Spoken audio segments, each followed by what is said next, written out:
C'est grave. Niamey, l'ambassade de France quadrillée, des unités de police supplémentaires ajoutées.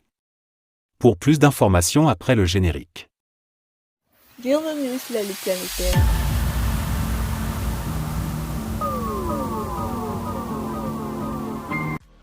Mais tout d'abord, avant de commencer, n'oubliez pas de vous abonner et activer la cloche de notification, car cela vous permettra de ne plus manquer les prochaines vidéos.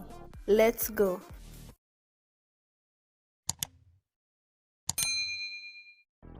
Depuis le début, Paris a toujours tenu la même ligne. Elle considère que les militaires qui ont pris le pouvoir sont illégaux, et donc ils n'ont pas l'autorité pour demander le départ d'un ambassadeur, ajoute Nicolas Bertrand.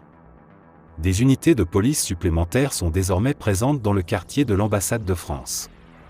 La junte miliaire va faire un communiqué pour acter le fait que la France n'a pas rappelé son ambassadeur, sans savoir si elle prendra des mesures de rétorsion.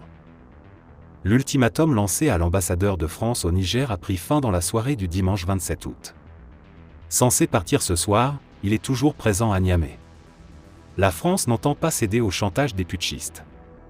Sur place, nous retrouvons Nicolas Bertrand, qui informe de la suite des événements. Les putschistes avaient donné 48 heures à l'ambassadeur français pour quitter le Niger. Mais la France n'entend pas céder au chantage. Que va-t-il se passer désormais ? Selon la junte militaire qui est ici au pouvoir, l'ambassadeur de France, Sylvain Ité, est présent illégalement sur le sol du Niger, rapporte le journaliste Nicolas Bertrand, en direct de Niamey, Niger, dimanche 27 août. Cette décision prouve que le Niger ne veut plus aucune relation diplomatique avec Paris, affirme au Parisien Thierry Vircoulon, coordinateur de l'Observatoire sur l'Afrique centrale et australe à l'Institut français des relations internationales, IFRI. Elles sont en train d'être déconstruites et vont s'arrêter. Les putschistes s'inspirent de ce qu'il s'est passé dans d'autres pays du Sahel, au Mali et au Burkina Faso, où il n'y a plus d'ambassadeur de France, explique-t-il. Que risque-t-il en restant ?